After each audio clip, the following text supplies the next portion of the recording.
picture this scene inside a diplomatic meeting room in Beijing earlier this week. Okay. You have a high-ranking Japanese official, Masaki Kanai, walking in with a clear mission to de-escalate tensions, to fix a rapidly crumbling relationship. The usual diplomatic dance. Exactly. In the world of high-stakes diplomacy, you expect a certain theater-forced smiles, a stiff handshake, maybe a polite nod for the cameras before the doors close. Right. But then the script flips completely.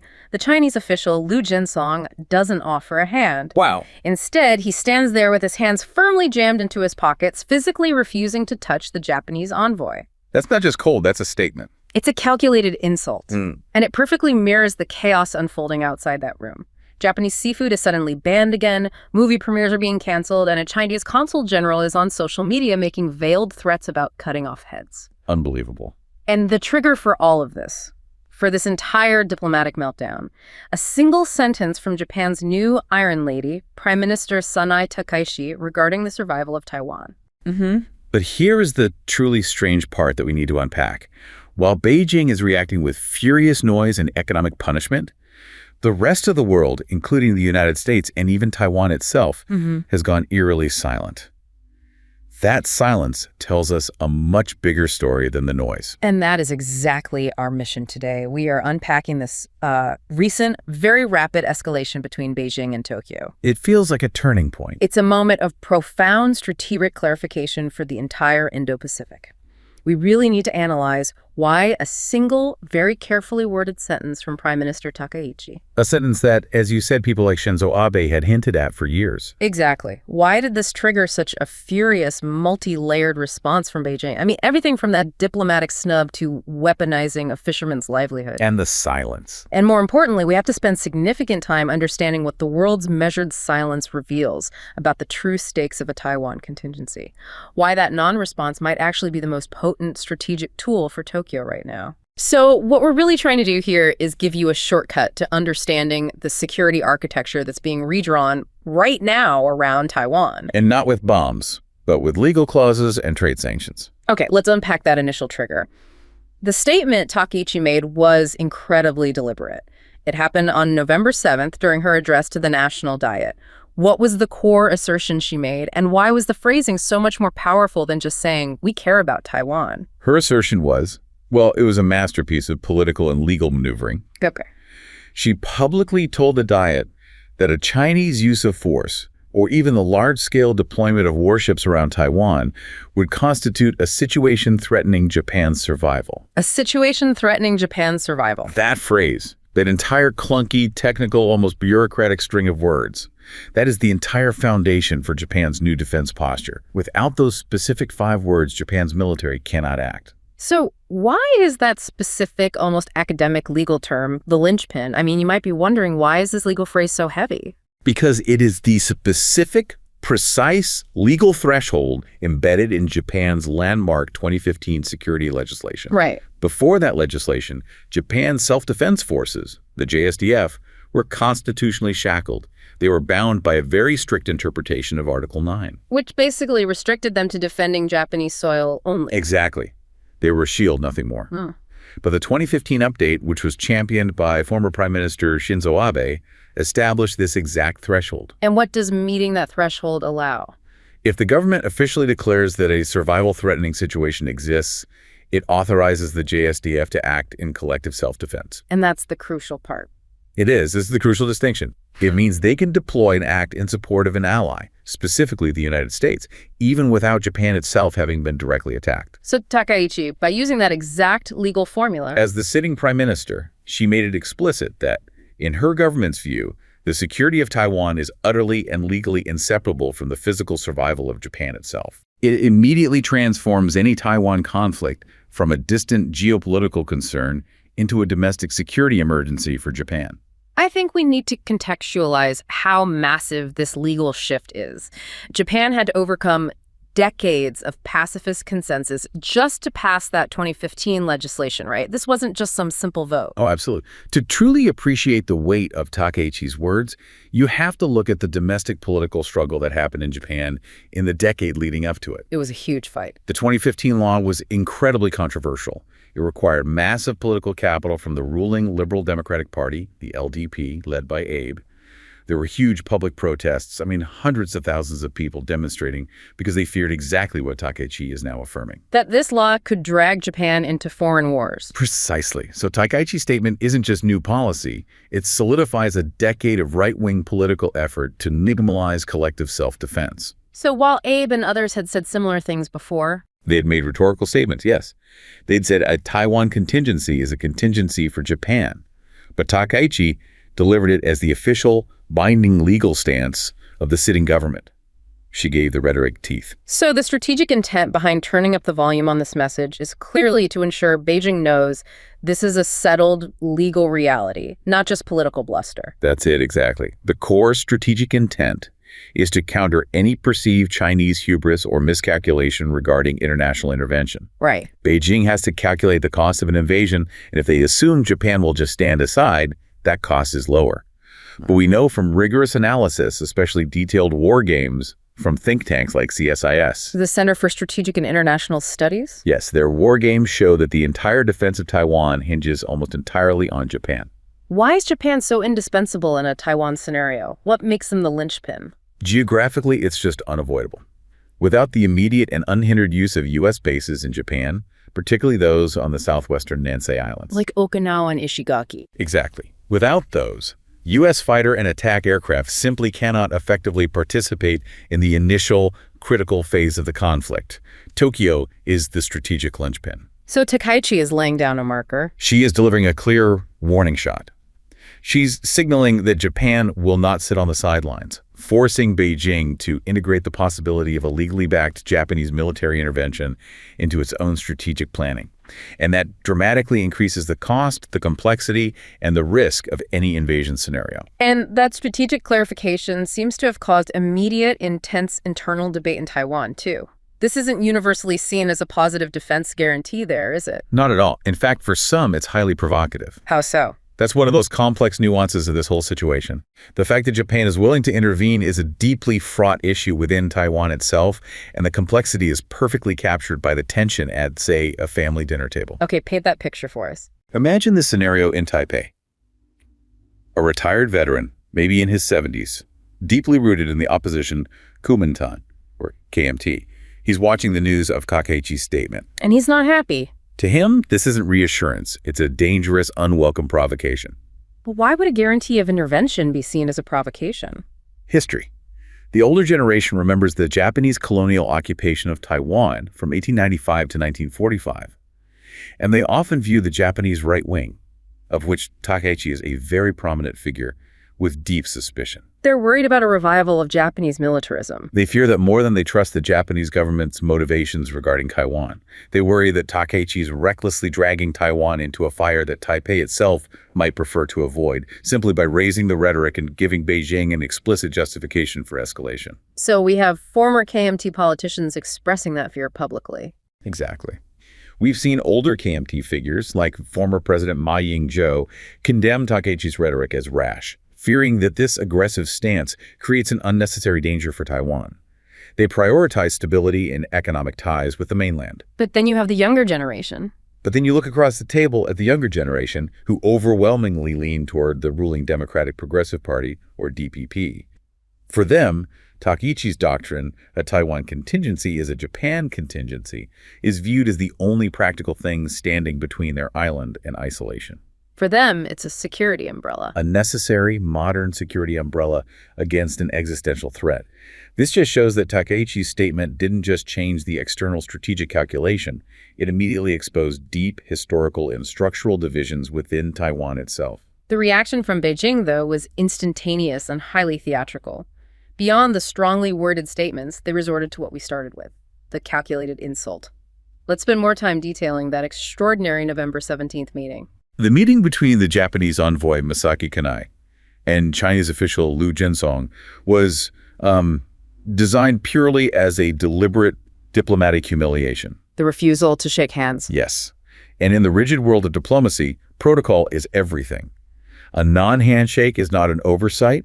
It is equivalent to spitting on the rug. It's a message. It communicates, without a single word, that the official on the receiving end is unacceptable, and their position is viewed with utter disdain. The reports emphasize that Liu Jinsong stood there with his hands jammed in his pockets, physically violating that symbolic gesture of goodwill. And after that, he voiced his extreme dissatisfaction. Which was the clear, nonverbal signal that Beijing saw Japan's position as a fundamental affront to their core national interest, which they view as non-negotiable sovereignty over Taiwan. But the anger went far beyond just a cold shoulder. The personal attacks became genuinely menacing, moving from diplomatic theater to actual threats. That's where the backlash became truly disturbing and really crossed a line. We saw the PRC Consul General in Osaka, Su Jian, post a direct threat on social media. And this wasn't some anonymous account. No, this was an official government representative on a public platform, essentially threatening to cut off the filthy necks of those who intervene in PRC national interests. Which prompted a formal protest from Tokyo. It had to. When rhetoric from a government official sinks to that level, it signals the extreme level of outrage and the extent to which the Chinese Communist Party views any foreign involvement in Taiwan as an existential threat. And the official government demands were equally severe, setting very clear red lines. They moved from insult to explicit warning. The PRC Foreign Affairs Ministry, through its spokesperson Lin Jin, formally demanded that Prime Minister Takashi retract her remarks immediately. And they backed that demand with a threat. The most direct warning possible.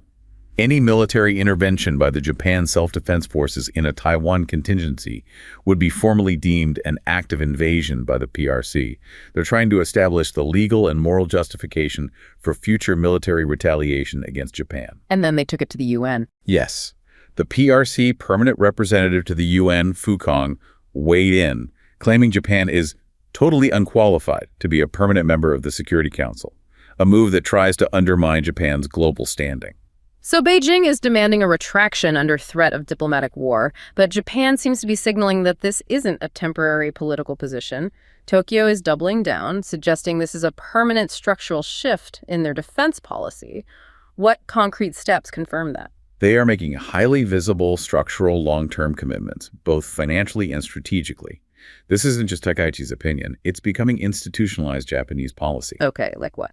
First, they're committed to revising their 3 core security documents by 2026. The national security strategy and so on. Right. Revising these foundational policy documents shows that this isn't just political grandstanding. It's a foundational institutional shift that locks in the new posture, no matter who the sitting prime minister is. And to support this shift, they're accelerating defense spending. Exactly. They are accelerating defense reforms, notably committing to raising defense spending to 2% of GDP. Which is a huge deal for Japan. It's a massive generational commitment that moves Japan away from its long-held 1% cap and aligns it structurally with NATO standards. This means more hardware, more training, and more capability dedicated to deterrence. And that capability shift includes moving past their traditional defensive shield identity. They're acquiring weapon systems that explicitly allow them to strike targets outside of Japan. Absolutely. They are acquiring long-range missiles for a new counterstrike capability. This is the move that gives Japan what analysts call a spear to complement its historical shield identity. So they're moving beyond purely defensive weapons. For decades, that's all they had. Now, by acquiring missiles like the Type 12 surface-to-ship missile and others, they will have the capability to potentially hold critical military targets in the PRC at risk. Which enhances deterrence. It gives Beijing a second layer of concern. Not just U.S. intervention, but also Japan's own enhanced ability to retaliate, supplementing the existing U.S. deterrence umbrella. And where is all this focused geographically? Critically, it is focused on reinforcing the Nansai Islands. The island chain stretching towards Taiwan. Right. These islands would be crucial staging grounds for the U.S. military and for Japan's own defenses in any contingency. Tokyo is pouring resources into building missile batteries, deploying JSDF units, and upgrading military airfields in these geographically essential areas like Miyakojima and Ishigaki. This structural military commitment signals that Japan is putting its money where its mouth is. Okay, so since Beijing's diplomatic insults failed to force a retraction, they immediately reached for their next weapon, the economic playbook. The first concrete punitive measure was the reimposed economic coercion, the sudden suspension of all Japanese seafood imports on November 19th. This action, in my view, is one of the most important takeaways from this entire episode because of how clearly it demonstrated the hierarchy of Chinese foreign policy. What's so fascinating here is the timing. As you noted, China had only just months earlier eased restrictions related to the Fukushima wastewater issue. Exactly. This is why the action is so transparently retaliatory. When Japan started releasing treated water from the Fukushima plant, China imposed a total ban. Then, when the diplomatic mood slightly softened, those restrictions were eased, signaling a tentative return to normalcy. And then Takaichi made her statement. And boom, the ban was reinstated just days later. How did Beijing even justify the sudden reversal? They offered a predictable dual justification. Officially, they cited the need for deeper monitoring of the Fukushima wastewater. But the geopolitical linkage was made undeniable by official statements. What did they say? A Chinese foreign ministry spokesperson, Mao Ning, essentially clarified the mood by saying that even if Japanese seafood could be exported safely, you would find no market in China under the current circumstances. Wow. The message is blunt. The trade relationship, regardless of quality standards, is entirely subordinate to geopolitical demands regarding Taiwan. And this abstract concept of economic coercion has a very real, very immediate human cost.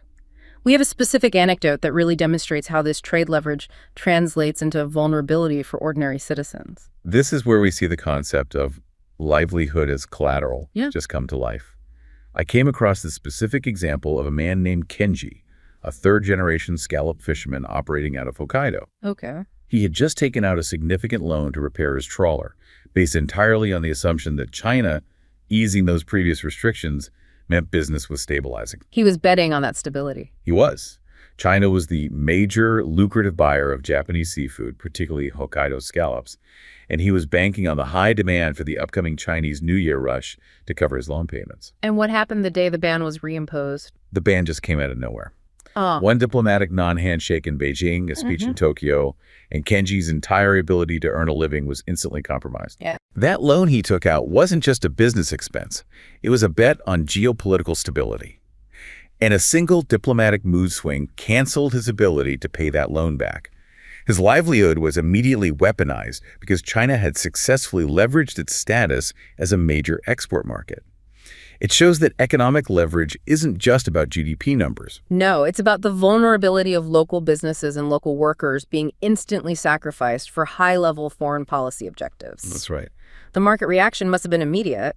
Did investors recognize this was fundamentally geopolitical retaliation rather than just a regulatory issue? Oh, they certainly did. Japanese seafood suppliers felt the immediate and dramatic pinch.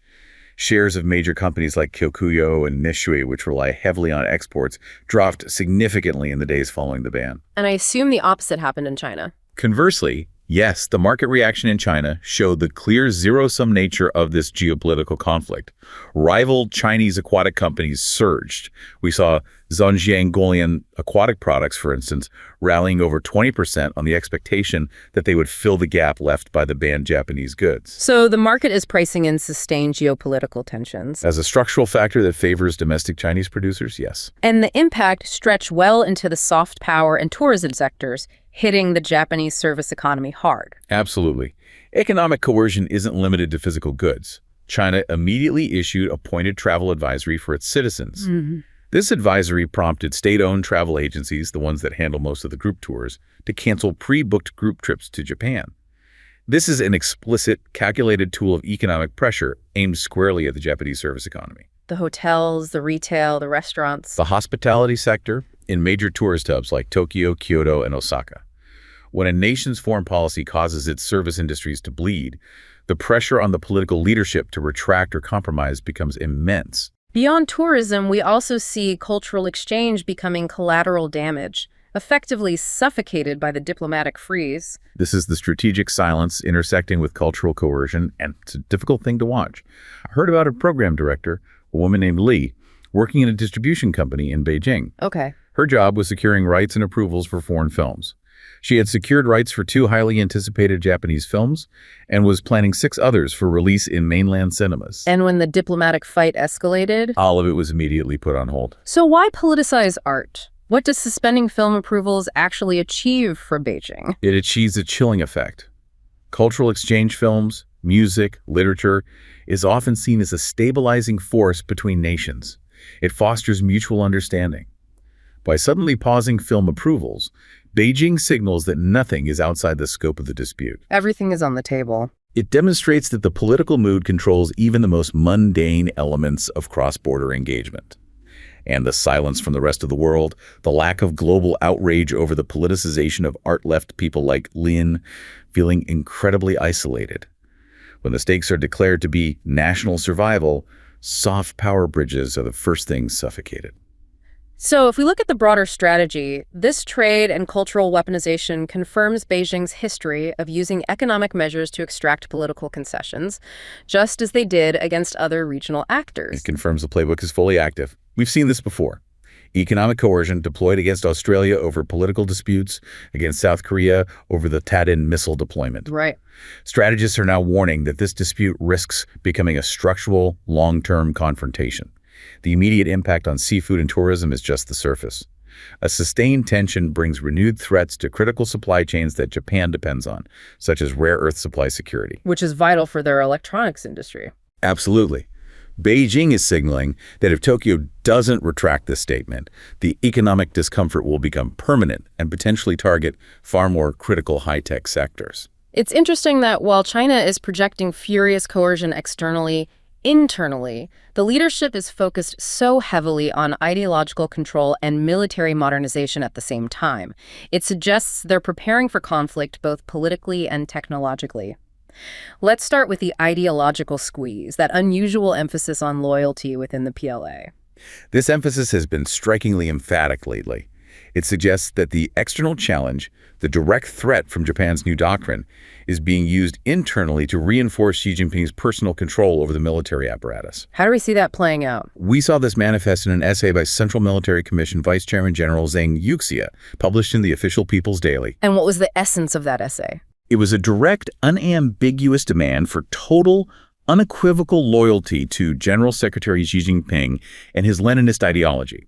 This isn't just typical bureaucratic advice. This strong emphasis on loyalty suggests that at a time when the PLA is preparing for potential high-stakes regional action, the political leadership wants zero doubt about who is in charge.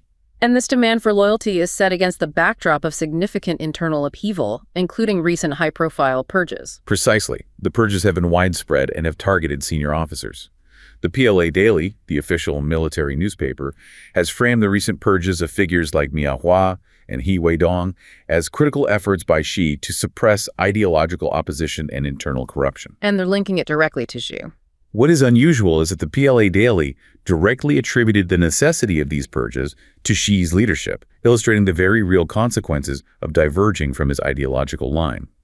They are explicitly framing ideological cohesion as a critical prerequisite to combat effectiveness. Essentially saying, internal political purity ensures external military victory. That's the message. At the same time, the PLA Navy is taking a massive, visible technological leap forward, signaling serious intent for global force projection.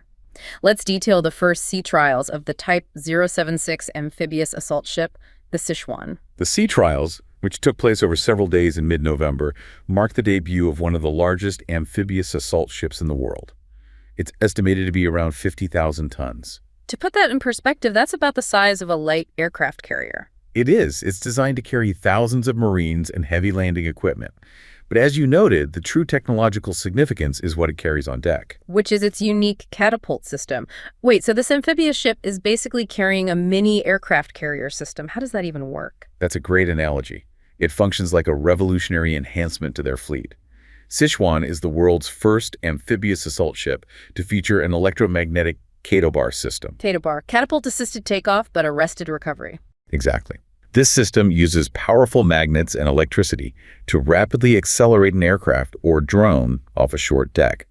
This technology is traditionally confined to the most advanced, full-size aircraft carriers, like the U.S. Navy's Ford class. Let's make sure we clearly explain why that distinction matters. Why can't they just use a ski jump ramp, like on their current carriers? What's the difference between Kato-bar and stow-bar?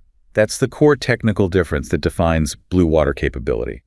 Their current carriers, the Shandong and Liaoning, use stow-bar short takeoff, but arrested recovery. The ski jump. Right. Stow-bar uses a ramp and relies heavily on the ship's speed and the aircraft's own thrust. This severely limits the takeoff weight of the aircraft. When a heavy fighter, like the J-15, takes off from a ramp, it has to carry less fuel and fewer weapons. Which limits its range and combat power. Severely, especially for far-sea operations. So the Kato bar system on the Sichuan solves that problem. It does, specifically for critical support assets. The Kato bar system on the Sichuan allows it to launch much heavier assets from a short deck. And the PLA's primary goal here is to launch large, long-range drones, like the GJ-21. Drones that need that high acceleration for takeoff. Exactly.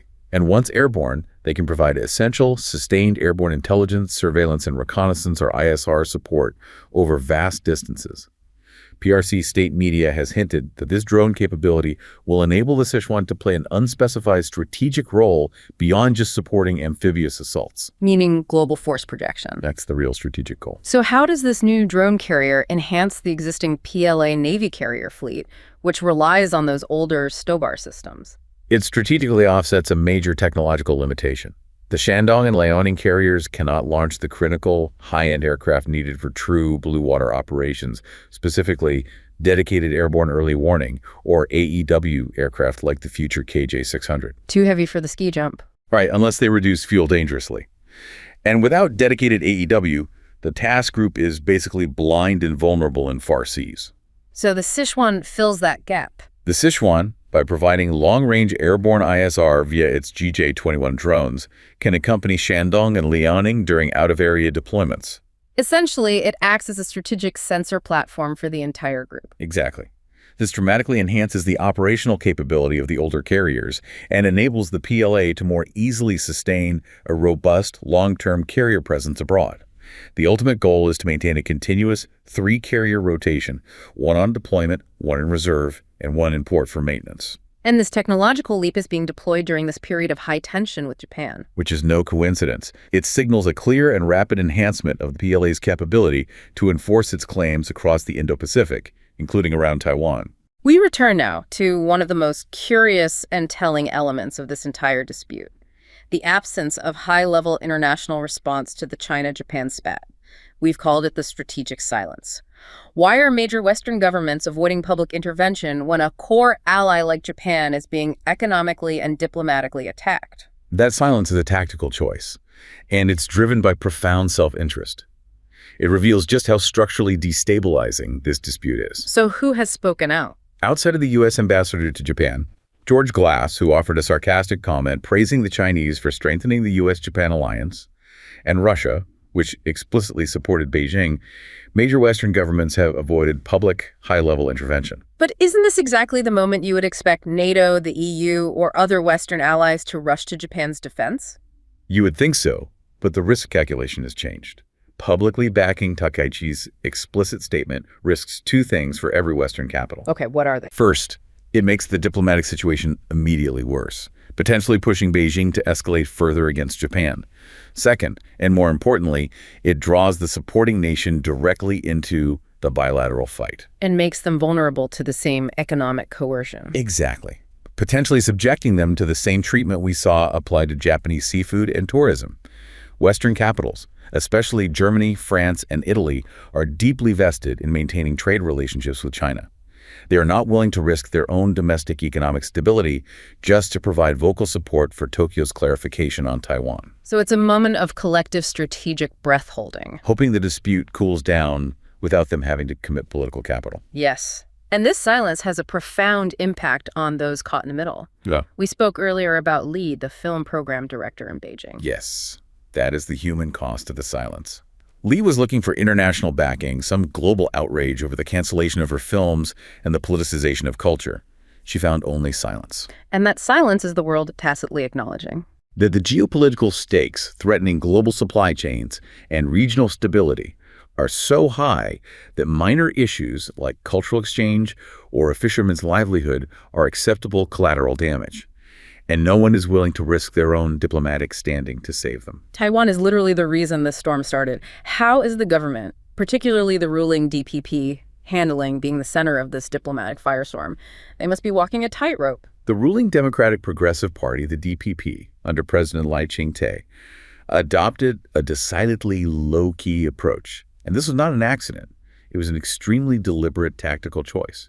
They were careful not to endorse Takaichi's rhetoric too enthusiastically, despite Japan being a key strategic partner. Why the hesitation? Surely they welcome a strong, explicit guarantee of intervention from a major power. They welcome the concept, but they fear the immediate consequence. Analysts believe this cautious approach was driven by a deep, pragmatic fear of immediate punishment-style counterattacks from Beijing. If Taiwan amplified Takeichi's words, for instance, if Lai Ching-te had immediately offered fulsome praise for Japan's new doctrine, it would have instantly provided Beijing with the perfect public justification to unleash severe, targeted coercion specifically against Taipei. So Taiwan's priority is to avoid becoming the aggressive protagonist here. Exactly. So how long did President Lai wait to respond, and what was the content of his statement? He waited a significant amount of time, 10 days.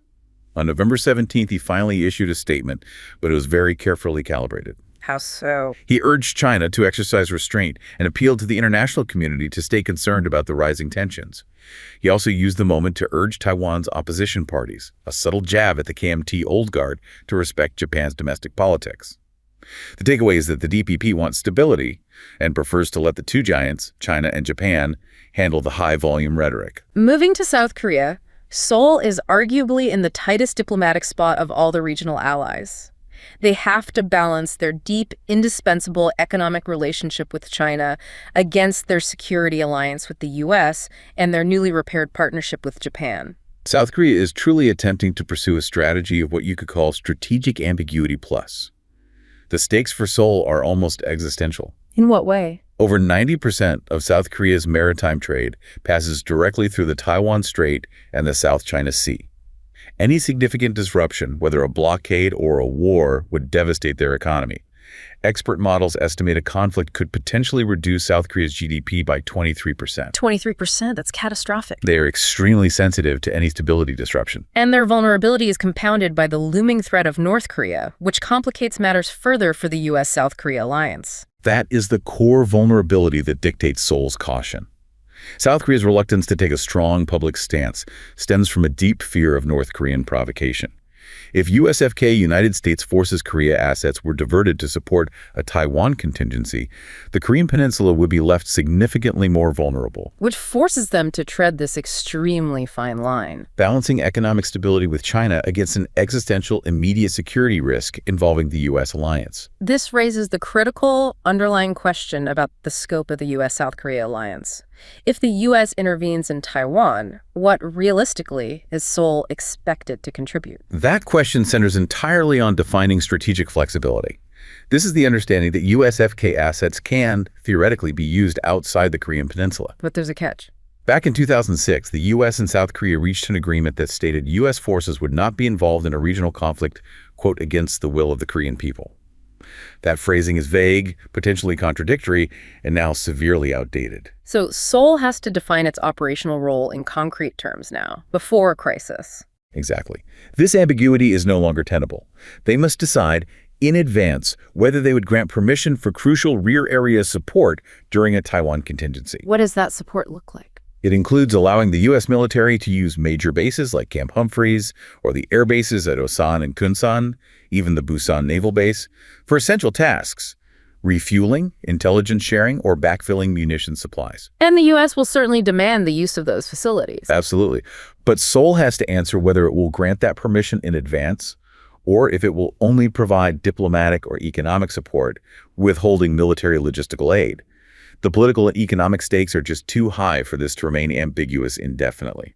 If we zoom out, the pressure tactics used against Japan aren't isolated events. They are part of a broader, well-established, coercive playbook that Beijing is using globally, especially against its neighbors in Asia. Let's look at the South China Sea, where these gray zone tactics are applied constantly. The South China Sea is the perfect active demonstration of this gray zone playbook operating in real time. Following recent U.S., Philippine-Japanese multilateral maritime drills, the response from the PLA was immediate and symbolic. The PLA Southern Theater Command conducted a high-profile bomber formation patrol. A direct military signal. Meant to warn against joint patrols and increase coercive pressure on the Philippines and its allies. And the tactics used there are becoming increasingly aggressive and non-traditional, moving beyond simple ramming and water cannons. They are becoming sophisticated non-kinetic warfare tactics. We've seen a marked escalation of gray zone measures against the Philippines. For example, during a resupply mission to the Second Thomas Shoal, PRC vessels jammed Philippine communications. So electronic warfare. Exactly. It's less physically escalatory than using water cannons, but it's a form of electronic warfare designed specifically to interfere with mission success and degrade situational awareness. And we also saw a massive, aggressive redeployment of maritime assets in a highly visible show of force. That was a significant observation. We saw the sudden, massive redeployment of 27 Chinese Maritime Militia, or CMM, vessels to Subi Reef. The CMM being the paramilitary force disguised as fishing vessels. That's right. And Subi Reef is the closest major PLA base to the Philippines Administrative Center at Thitu Island. Moving 27 vessels there suggests the PRC is specifically preparing for a more aggressive confrontation around one or more disputed Spratly Islands. And the effectiveness of this coercive playbook seems to have been fully confirmed recently in Europe in a situation involving the Netherlands and a critical chipmaker, Nexperia.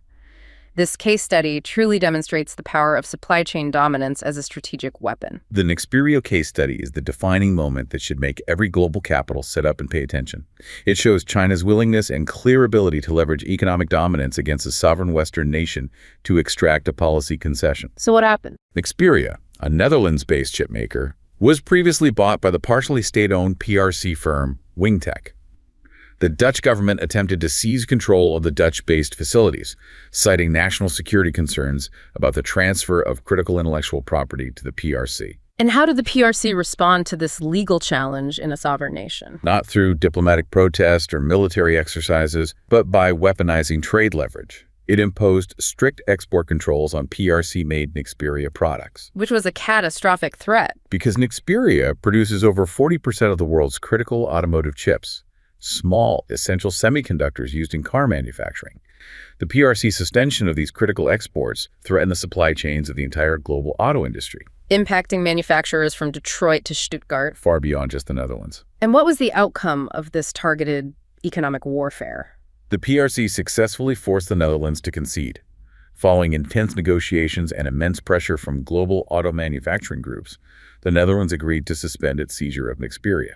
This successful leverage demonstrates China's apparent ability to use internationally destructive economic warfare threatening critical global supply chains to force policy changes from sovereign nations. It confirms that supply chain dominance is not just an economic factor. It is a powerful, frontline strategic weapon. This deep dive gives us a clear understanding. Prime Minister Takashi's rhetoric achieved a crucial, high-volume strategic clarification that Japan sees its survival inextricably linked to Taiwan's defense. But the true, lasting consequence lies not just in the clarification itself, but in Beijing's immediate, multi-layered, and effective application of economic and military coercion. And the world's strategic silence, that global consensus to avoid comment and entanglement, confirms a crucial reality. The dispute is no longer a rhetorical skirmish contained within the region. It is now structurally linked to global security, trade, and supply chain stability, forcing nations to measure their words and actions very carefully. So if we look at all the shifts we've analyzed, the new JSDF missile capabilities, the drone carrier, the purges, and the trade wars against the fishermen and the filmmaker, what is the most critical piece of modernization we have observed from Beijing in this confrontation? The most critical piece of modernization we have observed is not the PLA Navy's new drone carrier, the Sichuan, as impressive as that technological leap is. Instead, it is the proven ability and willingness of Beijing to use non-military tools, whether suspending a fisherman's livelihood in Hokkaido or threatening the global automotive supply chain via the Netherlands' critical chips, as potent, frontline strategic weapons to achieve immediate foreign policy objectives. This effectively shifts the definition of regional conflict beyond traditional military engagement, ensuring that every nation's economy, every major supply chain, and every local business is now a potential target in the new era of geopolitical coercion.